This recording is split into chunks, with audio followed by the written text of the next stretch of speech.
don't worry about your work, you give it up. What do you want? You want a roof? I'll give you. You want food every day? I'll give you. All you have to do is just sit in one place and be blissful. I will feed you for the rest of your life.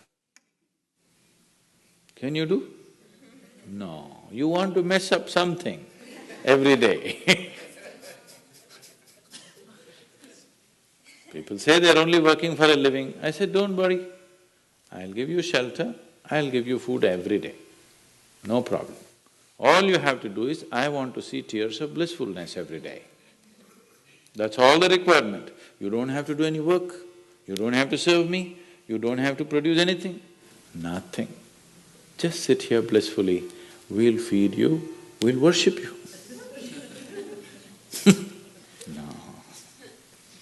So the problem is not in your work, the problem is not in your life, the problem is not in the world that you live, the problem is just that you have not done the necessary things for this one to flow through this effortlessly, beautifully. The necessary work has not been done and we're just hoping it'll happen by accident. It doesn't happen by accident. Lot of people in the world think United States of America is heaven. But people who live here don't think so at all. Isn't it so? Isn't it? A lot of people in the world are dying to get an entry into the country. You open up the southern borders, 10 million people will enter tomorrow morning because they think this is heaven. But you are not experiencing it that way, isn't it? You are not experiencing this as heaven because hell and heaven is not a geographical place. Hell and heaven is what you make out of yourself, isn't it? Too much talk about heaven has been going on because there are too many people who made a hell out of themselves. If you had made a heaven out of yourself, would you talk about going to heaven? If you sit here and you're feeling ecstatic right now, would you aspire to go to heaven, I'm asking? Once it happened, early 20th century, an Orthodox Greek church, a bishop from that church, you know, Orthodox Greeks have their own separate church, they have their own pope who lives in Turkey, you know this? So a bishop from this order had heard so much about Indian mysticism and he wanted to go to India, but he never got around to make it because he had to serve the cloth that he wore. And after 60 years of age, when he is semi-retired, he got the opportunity and went to India. So he came to South India, near where we are, and he wanted to meet a mystic, a yogi. So somebody said, go up this mountain, near a cave, there is a yogi sitting, you can go. So our man went, plodded up the mountain, halfway up and went. In front of a cave, an old man with a gentle smile upon his face was just sitting with his eyes closed. So the bishop went and prostrated.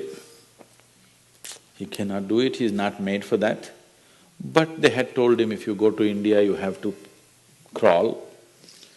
He prostrated like this and with all his four limbs he got up. The yogi looked at him with amusement. Obviously, he has never prostrated anywhere before. And he smiled. Then the bishop said, I am like this, I am a bishop. I have served in the church for so long, but I have a few questions, can you answer? The yogi smiled and said, yes, please, whatever the question. Then the bishop asked, what is life? At the age of 60. What is life?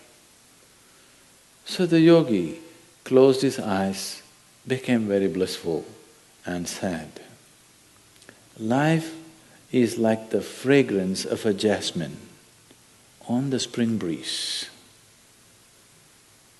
And tears of blissfulness flowed out of his eyes as he was saying this. Then the bishop said, no, no, no. Our Pope has told us life is like a thorn and we must renounce it. And even symbolically, Jesus himself wore a crown of thorns. So, how come you say this? Our Pope says otherwise. The yogi looked at him, smiled and said, well, that's his life.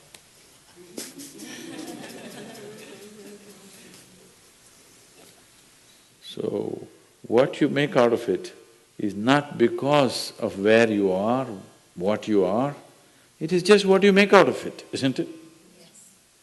So, have you created the necessary mechanism? Have you created the necessary system? Have you created the necessary ingredients within you to make this like the fragrance of jasmine on a spring breeze and not a thorn? If it's a thorn, we must pluck the damn thing out, isn't it? Isn't it so?